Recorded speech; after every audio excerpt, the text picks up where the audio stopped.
All right, folks, what is good? Quick video. I know I haven't talked about this in a while. I know last time I talked about an upscale, I got ate up in the comment section, but it's all good. I love people's opinions, and it's great.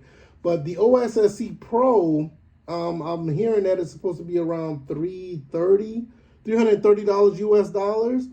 That is actually a fair price. And it also gives you a little bit of idea what the RetroTink 4K is going to be. Now, when I did that video and people started coming at me in the comment section, I mean, like I said, guys, it's okay. Everybody has an opinion, and some of them are not popular, some of them aren't even valid. Most of them are valid. But when they said budget around $1,000 for it, I kind of felt a little wary about that. Like I said, I talked about it in the video. But with the OSSC Pro being $330, it kind of gives me a little bit of, just a little bit of thoughts, churning in my head. Now, the Pro, which I call the OSSC Pro, it does not have composite or S-video support out of the box.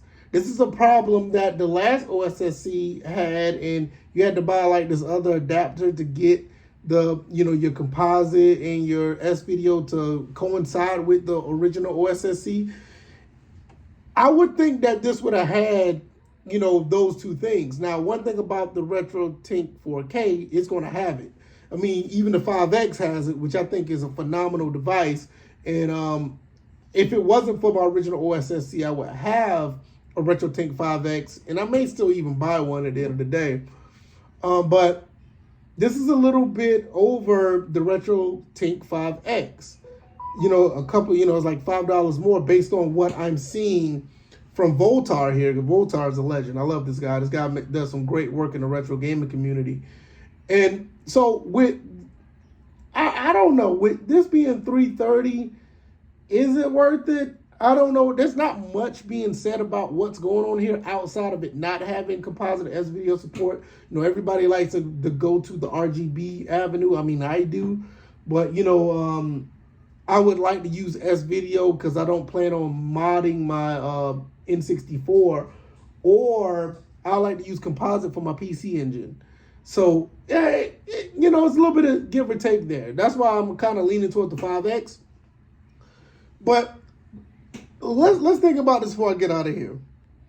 The OSSC Pro, we call the Pro, is $330. The RetroTink 5X, I don't see this at this point being any more than $400 to $450. Just based on what I know that what the 4K can do. And I know a lot of people in the comment section were saying like that's where it may be, because of the RetroTink 5X was $325. I think it was a little bit higher than that when it first released. But with it being $325, I could, a lot of people are saying around between $400 and $500. And with this being $330, I could see that being that. Now, with that being said, I'll revise my opinion.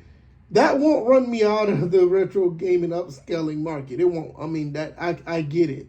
I mean, the RetroTink 4K can do so much with damn near every console that you throw at it. The OSSC the Pro probably could do that as well, but it just doesn't have the output, support for it. So I don't know. It doesn't have the output support for composite and S-video.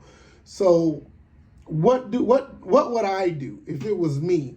I love Marks. Marks have done a great job with the OSSC. I still use it to this day. I think it's a phenomenal device. The RetroTink is more intuitive and it has more things going for it.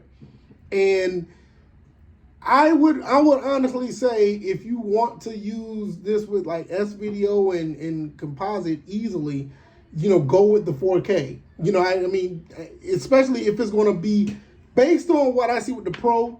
I could see it being around $400, maybe $450 max. And I could see that price for that. I could see that. I mean, when they said $1,000, I mean, some people jumped on to me saying that's not too much. If you love the hobby, you'll buy some of the stuff. Listen, I get it.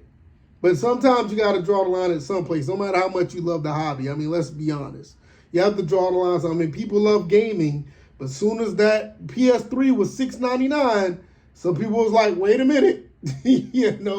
Some people was like, wait a minute. We're not doing that. And now you see some of these consoles they're not even trying to go close to that $600 mark. Wait a minute. Was the PS3 $699 or $5? I can't remember. But I know when the first PS3 came out, a lot of people was not feeling that. I could be wrong if it was $699 or $599. It could be either or. But nobody's touching that $600 mark. So even though we love this hobby, there are some instances where people are like, yeah, I'm not touching that. A lot of people are clamoring about $70 games now. But hey, I fall on the sword. Some people jumped at me about it, and it is what it is. Everybody's entitled to their opinion. I'll never knock them for it. But yeah, I think anywhere between, with this being $330, I think this is slightly high because it don't have composite S video, but I'm pretty sure it'll work just fine. I think this will be a phenomenal device, to be honest. But when you look at it against the 4K, the 4K does more. And if this is up to another $100 for that device, I think that'll be cool. I don't see that price of being up to having a budget of $1,000. Or if that device is anything over $500, I don't know how y'all do it. I ain't gonna lie. I mean, hey, if it's over $500, not for upscaler, I don't know how y'all do it. I mean, hey, y'all better than me, and that's okay. But I'm gonna get out of here. I don't want to ramble for too long. I got my other podcast about to be up on my other channel, so I'm about to make sure that's good. So I'll be back with more content. I still gotta clean up stuff from my last video. I still got cords and stuff all over here with the new rotating TV that I got up here. Phenomenal. I love that device. Check that video out if you can. And I'll see you guys then. All right, y'all. Peace.